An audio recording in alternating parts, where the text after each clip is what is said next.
So here we go, John chapter 5, verse 1. After this, there was a feast of the Jews, and Jesus went up to Jerusalem. Now there is at Jerusalem by the sheep market a pool, which is called in the Hebrew tongue Bethesda, having 5 porches. Verse 3, in these lay a great multitude of impotent folk, of blind, halt, withered, waiting for the moving of the water.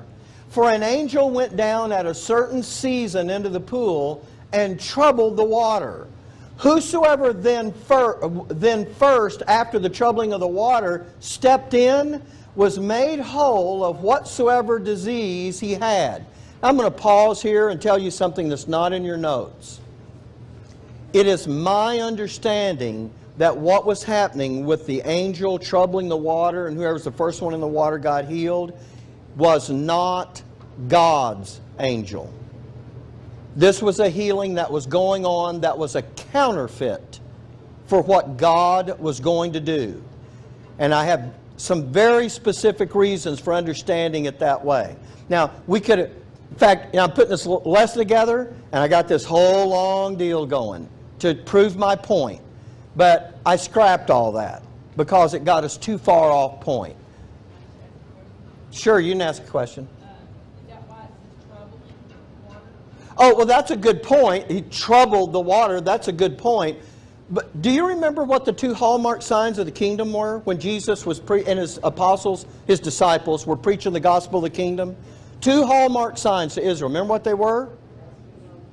Casting out unclean spirits, healing the sick. And that was to substantiate their message.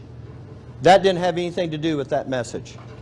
This was a counterfeit of that. By the way, when they came to Jesus, do you remember how many of the diseases it said he cured? How many got cured here?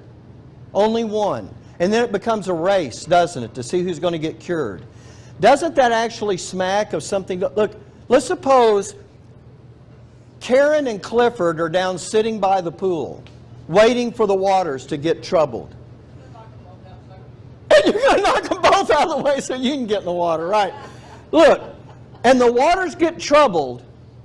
If somebody is really going to respond the way God wants them to respond, when the waters get troubled, what should Clifford say to Karen?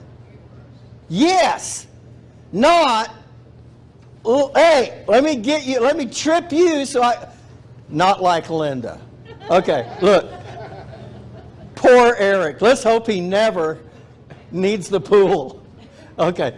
But you see what I'm saying? There's a whole lot of things that are going on there that are not... Okay, but we don't want to get off into that. But good question. Troubling is a good look at that. So thank you for that. So it says, verse 5, and a certain man was there which had an infirmity 38 years.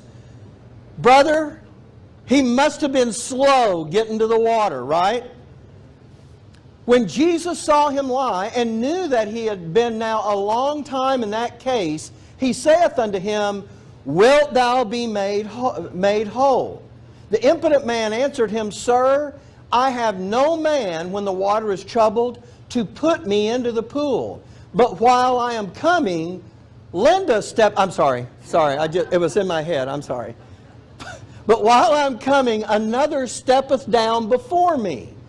Jesus saith unto him, Rise, take up thy bed and walk. And immediately the man was made whole, and took up his bed.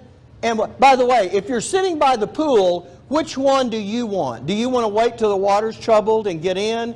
Or do you want Jesus to deal with you? See, this is different.